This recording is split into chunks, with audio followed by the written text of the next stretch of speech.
with the new 1.6 update coming to Stardew Valley, we can also expect some adjustments to the existing content in the game, as well as an addition to some brand new content. These changes may be from a simple change in price for items, or even changing some of the crafting recipes to make them more enticing for players to craft. Now, I will cover some of the things I would like to be changed in Stardew Valley, which in no way is the same as the vision that Concerned Ape, or you, the players for that matter, have for the game. So let's get started.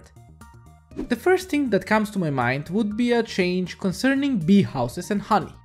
As you plant flowers to get flower honey, especially fairy rose, there is always that small chance that where you can pick up the flower by accident and lose a fair bit of income you would have gotten while waiting for the new one to sprout. I would love to see something implemented which would lock the flower in place and you won't be able to pick it up. Maybe adding some cutters which would act as a tool only used to pick up flowers like the grass which can only be cut with a scythe. This would be a really huge help and stop all of those accidental pickings of the flowers you have over the seasons. And another thing concerning honey mostly is the mead. Mead crafted from honey should scale with the type of honey which is used, like in the wines. When you use more expensive honey, like fairy rose honey for example, the mead should scale and the price should be adjusted to the type used. This should make the mead more competitive, with competitive prices, and people won't focus on only making wine. But hey, that's something I would like to see added for sure.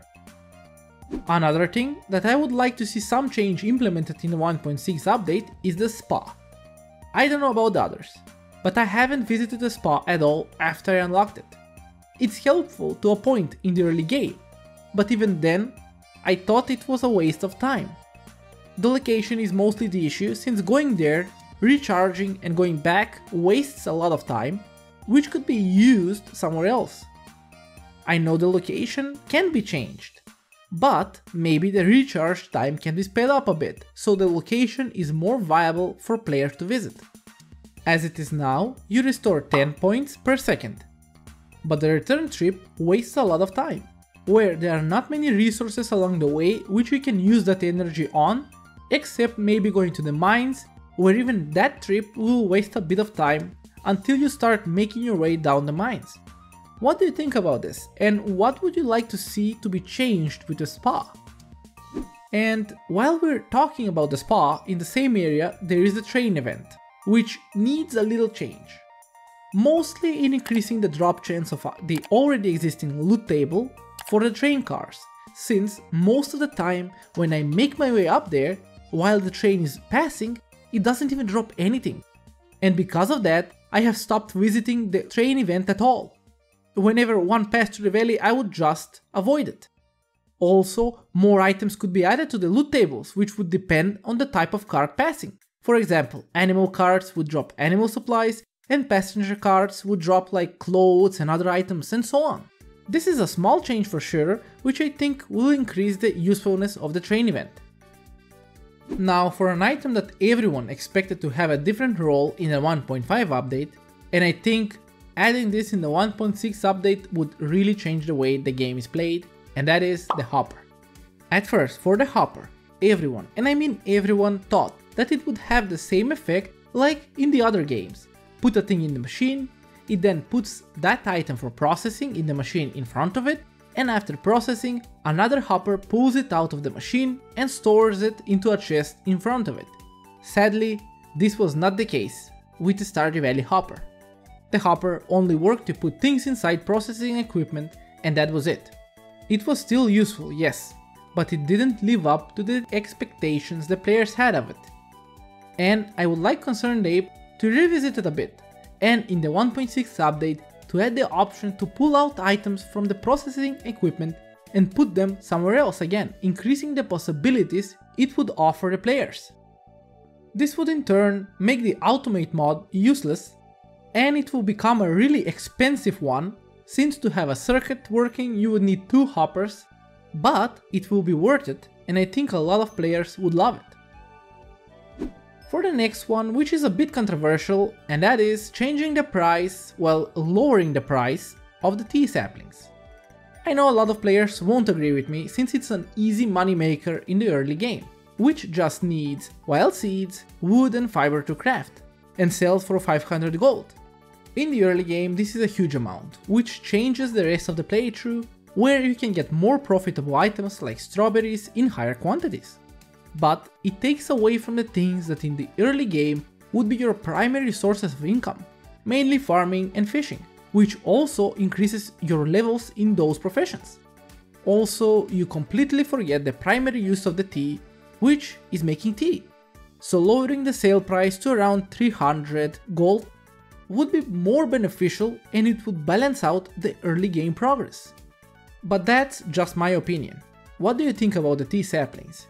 Do you think they're game breaking in the early game, or you wouldn't want them to be changed? Let me know down below. The next thing is a bit of a new idea for me, and I would like to see it added in the 1.6 update. The change is concerning about the TV in the game. As you start, you have a few TV channels for weather, luck, living off the land, and even the cooking channel.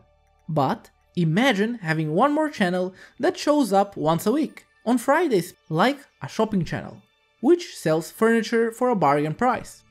At the start, you can't get a lot of furniture easily, and you have to focus on things you'll find from the museum or festivals, but having this as an early option will make it more interesting in decorating your house as you progress in the game.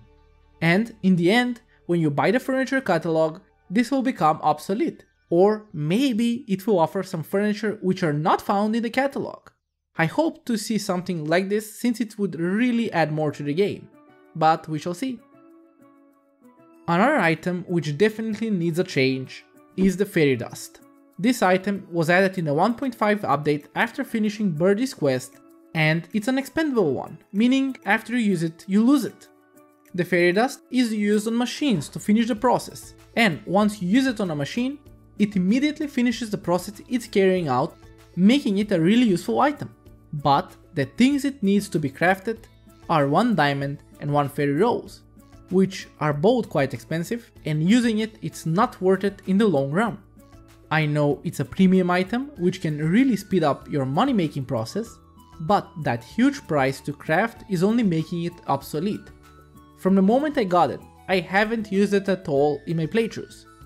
And the change I would suggest is that for those materials, you should get a bunch of fairy dust, like 2 or 4 per craft, which at least will offset the higher price for the materials that you are using, and it wouldn't be a huge waste. But that's just my thought for this. What do you think should be changed about the fairy dust? Let me know down below. So all in all, these are the few things that I would like to see changed in the new Stardew Valley 1.6 update, which I think would be an awesome change. Some may agree with this and some may not, but the end result all depends on Concerned Ape's vision of the game. What do you think about these changes, and what are the changes you yourself would like to see in the 1.6 update of the game? Let me know down below. But, as always, if you enjoyed the video, please do leave a like, and if you'd like to see more content like this, please consider subscribing to the channel. We also have a Discord channel where we chat or play games, so feel free to join there. I hope you all have a great day, and I will see you all in my next one. But till then, stay safe.